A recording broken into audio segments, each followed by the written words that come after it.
यीशु प्रभु के नाम में हमारे सभी मसीह भाई बहनों को जय मसीह की। परमेश्वर का धन्यवाद है वचन के माध्यम से बात करने के लिए। उसने हमें फिर से एक बार अवसर दिया है। हम अपने आप को पूरी तरह से परमेश्वर के हाथों में समर्पित करें ताकि हम जिन वचनों को पढ़ते हैं, सुनते हैं, उन वचनों के द्वारा हमारे आत्मा में उन्नति हो। आज का वचन पाया जाता है व्यवस्था विवरण 7 अध्याय 14 पद। यहाँ पर इस प्रकार से लिखा हुआ है, तू सब देशों के लोगों से अधिक धन्य होगा, तेरे बीच में ना पुरुष ना स्त्री निर्वश होगी और तेरे पशुओं में भी ऐसा कोई ना होगा।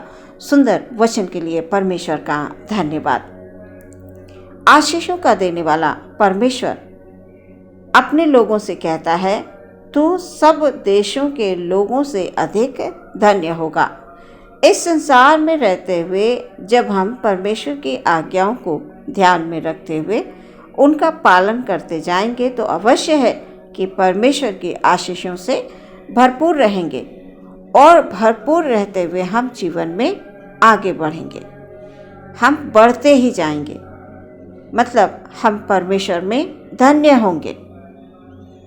प्रभु का वचन ये बता रहा है कि तू सब देशों के लोगों से अधिक धन्य होगा।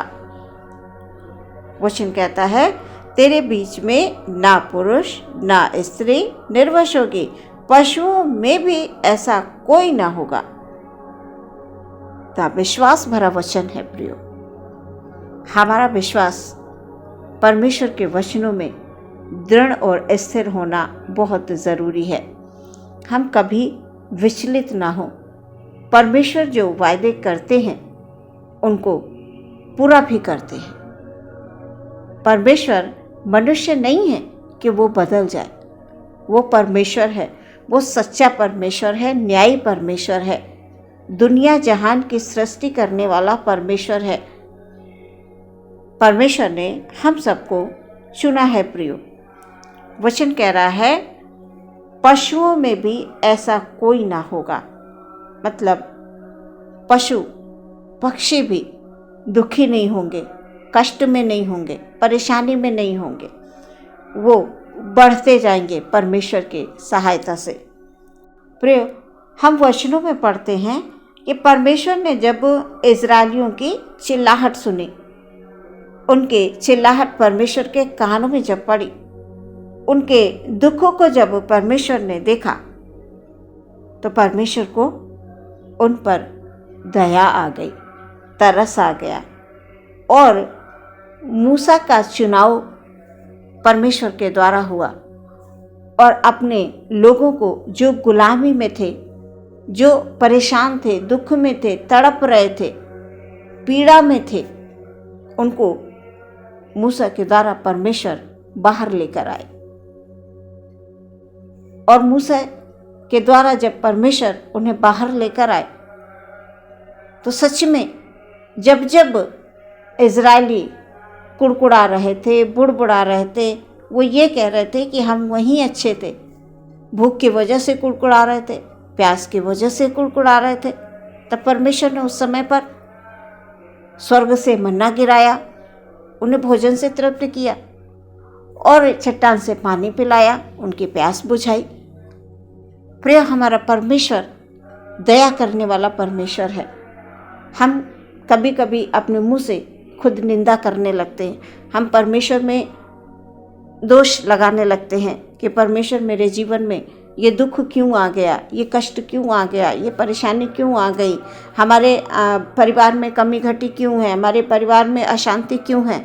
इस प्रकार से हम परमेश्वर में दोष लगाने लगते हैं। प्रियो, कभी भी हमारे मुंह से इस प्रकार की कोई निंदा नहीं निकलनी चाहिए। कितना भी कष्ट परेशानी में हम क्यों ना हो, परमेश्वर के प्रति हमारा विश्वास दृढ़ और स्थिर और मजबूत होना बहुत आवश्यक है। परमेश्वर अपनी हर एक प्रतिज्ञा को पूरा करने वाले परमेश्वर हैं। प्रिय, जब इज़राइलियों को परमेश्वर ने चुना, उनके जीवन में अपने वादे को पूरा किया, परमेश्वर ने कहा, मैं तुमको उस देश में पहुंचाऊंगा जहां दूध और मधु की धाराएं बहती हैं। और प्रियो, हम वचनों के द्वारा ये विश्वास करते हैं कि परमेश्वर ने अपने लोगों को किस प्रकार से हर समय हर पल संभाला। उन्हें कभी भी टूटने नहीं दिया, गिरने नहीं दिया। लाल समुद्र के विषय में हम लोग पढ़ते हैं किस प्रकार परमेश्वर ने लाल समुद्र को 2 भागों में बांटकर अपने लोगों को पार किया। प्रियो, हम वचन में पढ़कर विश्वास कर सकते हैं और हमारे जीवन में भी परमेश्वर ने बड़े अद्भुत अद्भुत काम किए हैं, लेकिन हम उन्हें भूल जा रहे हैं। हमें भूलना नहीं है प्रियो, हमें हमेशा हर एक छोटी बड़ी आशीष के लिए परमेश्वर को धन्यवाद देना है। हम संसार के लोगों को देखकर ना चलें। प्रियो, परमेश्वर आपसे और हम सबसे प्रेम करते हैं। वचन ये बताता है कि पृथ्वी भर के सब देशों के लोगों में से तुमको चुन लिया है कि तू उसकी प्रजा और निज धन ठहरे। हम सब परमेश्वर की प्रजा, निज धन हैं, उसके पुत्र पुत्रियां, बेटे बेटियां हैं। प्रिय, हम परमेश्वर में बने रहें। परिस्थितियां चाहे जैसी हों, हर एक परिस्थिति में हमारा विश्वास परमेश्वर में बना रहे, कभी कमज़ोर ना पड़े। क्योंकि जब हम कमज़ोर पड़ जाते हैं तो शैतान अपना काम करता है और परमेश्वर कतई नहीं चाहते हैं कि हम विश्वास में कमज़ोर पड़ें, हम इस पृथ्वी पर रहते हुए गिर जाएं। नहीं प्रियो, वचन कह रहा है, तू सब देशों के लोगों से अधिक धन्य होगा। जब हम परमेश्वर में चलते हैं, विश्वास रखते हैं, उसकी आज्ञाओं को मानते रहते हैं, चलते रहते हैं, हम परिस्थितियों के आगे घुटने नहीं टेकते हैं, हम सिर्फ परमेश्वर से प्रार्थना करते हैं, हम परमेश्वर में विश्वास रखते हैं। प्रिय, तो अवश्य है कि तमाम परिस्थितियां जो आज हमें दुख भरी, कष्ट भरी नजर आ रही हैं, कल वो सुख में बदल जाएंगी। यीशु मसीह की सहायता से, यीशु मसीह के नाम से हम तमाम परिस्थितियों से बाहर आ जाएंगे। जो आज कष्ट और परेशानियां हम देख रहे हैं, कल हम उन्हें नहीं देखेंगे। ये परमेश्वर का वायदा है।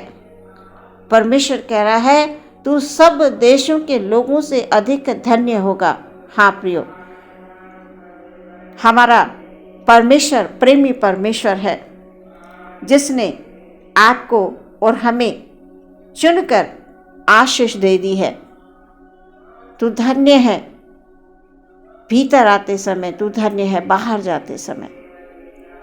हमारा परमेश्वर हमसे प्रेम करता है। प्रियो, परमेश्वर की दृष्टि में आप धन्य हैं। आप परमेश्वर की आज्ञाओं को मानकर उन पर चलते रहे हैं और आप चलते रहेंगे। निश्चय ही आप और आपका घराना परमेश्वर में बहुतायत से आशीषित होता जाएगा। प्रियो, परमेश्वर आशीष दे चुके हैं, तू धन्य है। प्रियो, कभी भी शैतान हमारा कुछ नहीं बिगाड़ सकता है। शैतान की कोई भी चाल परमेश्वर के लोगों पर प्रबल नहीं हो पाती है, वो कोशिश चाहे कितनी कर ले। सच्चे लोग अपने विश्वास में कभी कमज़ोर नहीं पड़ते हैं, कभी कोई निराश नहीं होगा। परमेश्वर आशीष दे चुके हैं कि कोई भी स्त्री, कोई भी पुरुष निर्वंश नहीं होगी और तेरे पशुओं में भी ऐसा कोई नहीं होगा। प्रियो, हम सब परमेश्वर में विश्वास रखें। आप धन्य हैं परमेश्वर में कि हमें बार बार ये अवसर मिलते हैं संगति करने के लिए, प्रार्थना करने के लिए। इसलिए हमेशा परमेश्वर में विश्वासी बने रहें और उसे धन्यवाद के बलिदान चढ़ाते रहें। मैं और आप परमेश्वर को कुछ नहीं दे सकते। हम अपना जो कीमती समय जब परमेश्वर को देते हैं, निरंतर प्रार्थना करते रहते हैं, निरंतर विश्वास में बने रहते हैं, तो प्रियो, हर एक आशीष जो उसने हमारे लिए रखी है वो ठीक समय पर आपके जीवन में, आपके बच्चों के जीवन में बहुतायत से वो देता जाएगा। आज के वचन के द्वारा परमेश्वर आपको आशीष दे। आमीन। हम प्रार्थना में जाएंगे। धन्यवाद धन्यवाद धन्यवाद धन्यवाद पिता परमेश्वर। Hallelujah hallelujah hallelujah. अपने हर एक भाई बहन को पिता आपके हाथों में समर्पित करते हैं। Hallelujah hallelujah hallelujah. हर एक बात में परमेश्वर पिता हमारे भाई बहनों को बढ़ोतरी दे। आप आशीषों को देने वाले परमेश्वर हैं। आप हमारी सारी निर्बलताओं को, दुर्बलताओं को हालेलुया दूर करने वाले परमेश्वर हैं। आज दुख है तो यीशु मसीह के नाम से वो दुख दूर हो जाएगा। Hallelujah hallelujah. हमारा विश्वास प्रभु कभी कमज़ोर ना पड़े। निरंतर हमारे भाई बहन विश्वास में दृढ़ रहें, स्थिर रहें। यदि कोई बीमार है, दुख में, कष्ट में, परेशानी में, बड़ी बीमारी में है, डॉक्टर जवाब दे चुके हैं। ओ खुदाबंद हालेलुया। सबसे बड़ा डॉक्टर तू बैठा है प्रभु। हालेलुया। तू चंगा करने वाला परमेश्वर है। हालेलुया। तू दया करने वाला परमेश्वर है। ओ परमेश्वर पिता हालेलुया हालेलुया। हर एक भाई बहन के जीवन के लिए प्रभु जी हम सुरक्षा मांग लेते हैं। उनके कार्य के क्षेत्र के लिए परमेश्वर हम आशीष मांग लेते हैं। हालेलुया। यीशु के नाम में हालेलुया आशीष है। यीशु के नाम में बरकत है। यीशु के नाम में सामर्थ है। हालेलुया। जिसने भी यीशु मसीह के नाम में विश्वास किया, हालेलुया, वो सदैव सुरक्षित रहा है। Hallelujah hallelujah. और सुरक्षित रहेगा। हालेलुया। इस पृथ्वी पर जब तक प्रभु हम हैं खुदाबंद शारीरिक दशा में परमेश्वर प्रभु जी हालेलुया हालेलुया। ओ खुदा हम कभी भी प्रभु निराश ना हो। हमेशा आत्मा में हम जागते रहें प्रभु जी। आत्मा में निरंतर हम प्रार्थना करते रहें ताकि यीशु मसीह के नाम से हालेलुया हालेलुया हमारे घर, हमारे परिवार, हमारे खत्ते सदैव भरे पूरे रहें। प्रार्थना यीशु के नाम से मांगते हैं, सुने ग्रहण करें पिता। आमीन।